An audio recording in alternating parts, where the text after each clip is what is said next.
صحابه رضی الله عنهم محبتشان به الله و رسول چه رقم اثبات کردن؟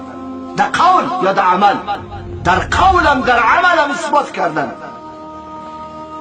جانشان میدادن، با رسول الله صلی الله علیه و سلم جانشان سپر میکردن، جانشان خلخال میکردن، سپر میکردن. روز احد وقتی که همه دشمن به سوی رسول الله صلی الله علیه و سلم تیر اندازی میکرد، هدفشان کشتن سید المرسلین بود. ابو دجانة الانصاری جانش خلخال کرد، سپر کرد. همه مرمی هایی که به سوی رسول الله صلی الله علیه و سلم فیر میشد به جان ابو دجانة الانصاری رسید، جانش قربان کرد. آن مشرک آمد به رسول الله صلی الله علیه و سلم شمشیر زد، طلحه ابن عبیدالله دستش قربان کرد، دستش قطع شد، جانشان قربان کردن. اثبات کردن که آنها از جانشان رسول الله صلی الله علیه و زیاد دوست دارند. ها آنها همه چیزشان قربان کردن. غسیل الملائکه حنظله رضی الله عنه تا روز قیامت ملقب شد غسیل الملائکه. چه رقم غسیل الملائکه شد؟ آیا میدانید؟ حنظله رضی الله عنه روز عروسیش بود، شب اول بود توی کرده بود، فقط یک شب به امرای زنش تیر کرده بود، غسل برایش واجب شده بود.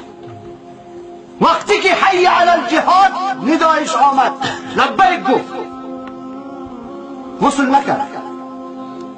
برایش غسل واجب بود لیکن ندای جهاد از غسل برای او فرض بود.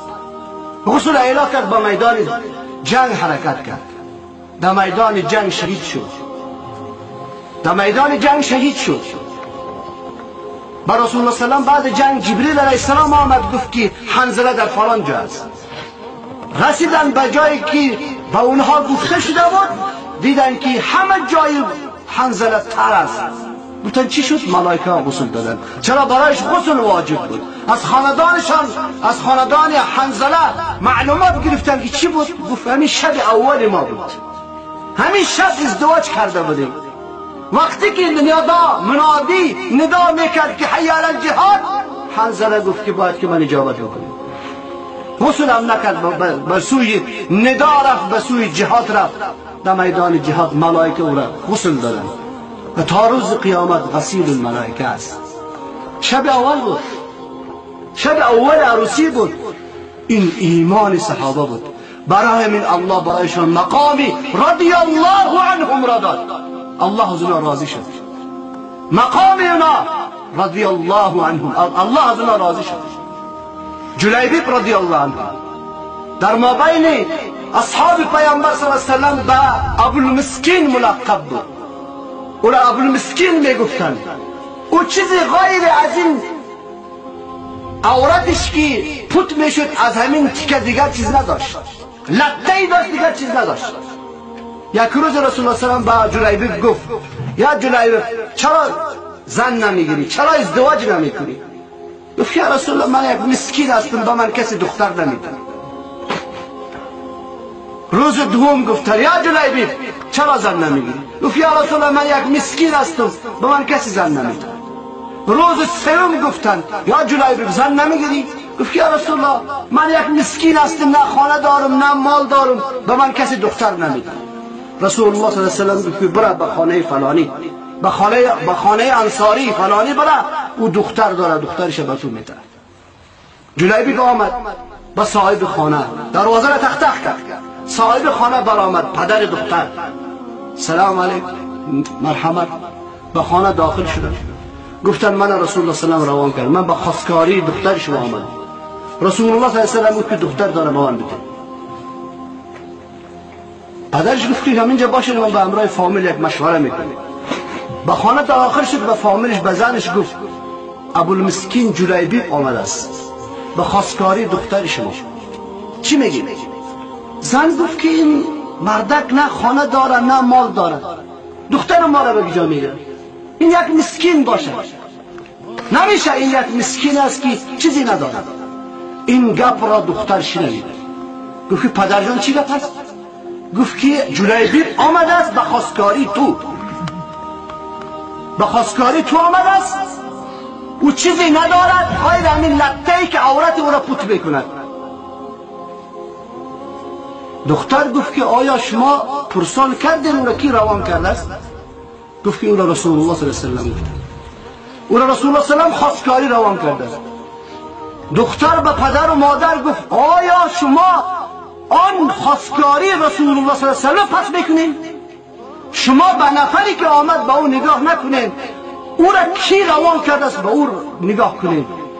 من راضی هستم به جلیبیب، من راضی هستم به نکاح جلیبیب. این ایمان دختر دارد. محبت رسول الله صلی الله علیه و سلم در نزد او از همه دنیا عالی تر بود. خب پدر دختر برآمد گفت ما راضی شدیم، دخترم راضی است، برای مهر چی داریم؟ گفت با مهر چیزی ندارم غیر همین لطه، همین تیکه‌ای که دارم دیگه چی ندارم. گفت بریم پیش رسول الله صلی الله علیه و سلم برای مهر یگان چی بیاریم. رفت به نزد رسول الله صلی الله علیه و سلم گفت که امروز روز توی ماست، لیکن برای مهر چیزی نداریم. در نزد رسول الله صلی الله علیه و سلم چیزی نداریم. گفت که برای پیش عثمان غنی، عثمان چیزی میتونه. پیش عثمان رفت، عثمان چیزی برای توی او داد، مهر داد. در بازار برای توی، برای عروسی تیاری میکرد. یک وقت در بازار مردم هر طرف، هر سوی هر طرف حرکت شروع کرد. گفت چی گپ شد؟ رسول الله صلی الله علیه و سلم به غزوه رفت، به جنگ رفت. جلیبیب عروسیش فراموش کرد.